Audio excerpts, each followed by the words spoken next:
So the other day I was looking through my YouTube videos and I was shocked to find out I had no videos on constipation that I could find. So I decided to do one.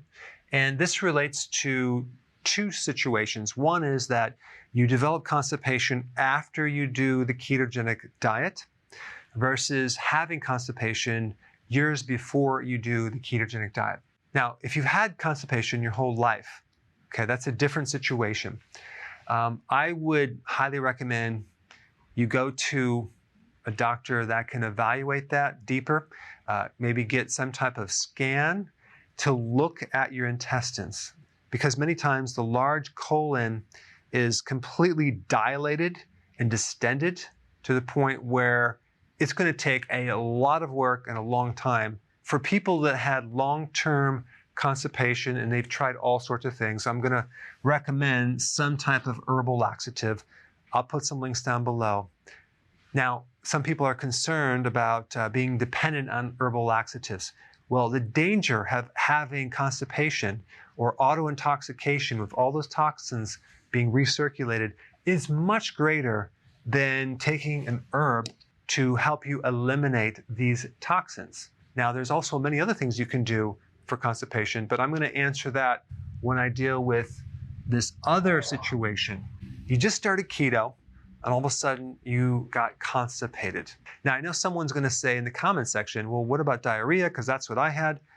I already did a video on that. I put the link down below. So you just did keto, you got constipation. This is the order of things that I would take a look at. You want to first adjust your vegetables. A lot of people are not used to 7 to 10 cups of vegetables. It may constipate them. Why? Because what is consuming that fiber is your microbes. And you need to kind of build up these microbes. You may not have enough to deal with that much fiber. So you may want to start out with 4 cups of vegetables, slowly go to 5, 6, 7 over time. So overloading these microbes with too much fiber could constipate you. The other point is too, when you take fiber in, it's going to swell up with fluid. If you're not drinking water after you consume the vegetables, there could be a problem with kind of dehydrating your colon. Because of the gel effect with fiber, it basically absorbs water, it expands, and it helps to form the stool. So we want to adjust the quantity, either up or down.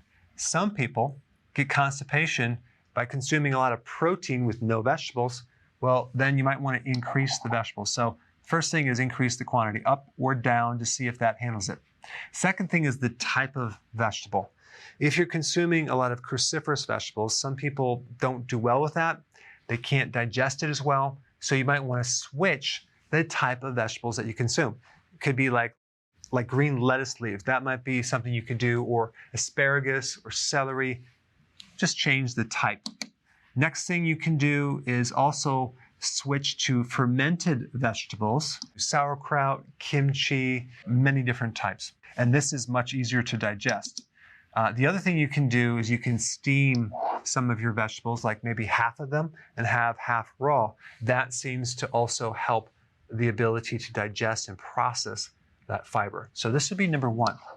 Number 2, you are not ready to handle that much fat on the ketogenic plan because your bile reserves are not sufficient. So you have a certain amount of bile that you've been using to digest food. So you switch your diet to a higher fat diet, and now the requirement for bile goes up because bile helps you break down fat. It's like the detergent that dissolves the fat. So you may need to add some purified bile salts after the meal to assist in the digestion of the fat. Okay, that's the next thing I would look at. And by the way, bile salts are a natural lubricant. So it'll help you lubricate the colon, and it's actually good for constipation. Next thing is you want to add more potassium.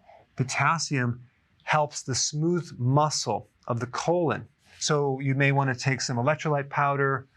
You just want to beef up, no pun intended, your amount of potassium. Okay, number 4, you add a probiotic.